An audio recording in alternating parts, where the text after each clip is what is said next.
Bonjour à tous, je m'appelle Marion Guillermin. Il y a 20 ans, je rentrais en classe préparatoire pour les écoles d'ingénieurs au lycée du Puy-de-Dôme. Aujourd'hui, je suis ingénieure à Airbus et je vais vous raconter mon histoire. Il se trouve que quand j'étais au lycée, j'ai rempli mon dossier pour les classes préparatoires un peu par hasard et c'était plutôt pour faire comme les copains.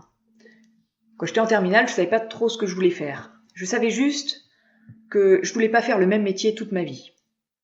Et puis je savais aussi que j'aimais bien les sciences. Donc j'ai pu rentrer en classe préparatoire et j'ai eu cette chance, même si c'est difficile. C'est difficile pour plusieurs raisons. Déjà, il y a un rythme effréné. Ensuite, il y a une montagne de travail. Et vous avez trop peu de temps pour acquérir toutes les connaissances que vous devez acquérir afin de réussir vos concours. Les concours pour les écoles d'ingénieurs, dans mon cas. Donc, j'ai dû redoubler ma deuxième année et ça a été un choix très difficile parce que quand on a 2 années difficiles à vivre, on n'a pas envie d'en vivre une troisième. Mais je l'ai fait. Je l'ai aussi fait parce que je savais que j'étais bien entourée au lycée du Puy-de-Dôme, que ce soit par les professeurs ou mes camarades de classe qui étaient mes amis en fait, avec lesquels on a toujours eu cet esprit très solidaire. Donc j'ai fait une 3e année, j'ai réussi le concours Centrale Supélec et j'ai pu intégrer l'école de mes rêves, l'NCA.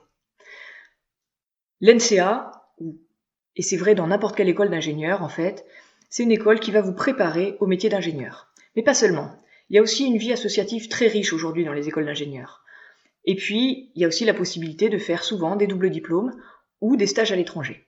Moi, ça tombe bien, il y avait plusieurs choses qui me plaisaient. La musique, ça me plaisait, donc j'ai fait un groupe de rock. Et puis, j'avais envie de voyager. Donc, je suis partie faire tous mes stages à l'étranger. En Angleterre, en Inde, aux Pays-Bas. Et j'ai même fait ma dernière année aux États-Unis, au Georgia Institute of Technology à Atlanta.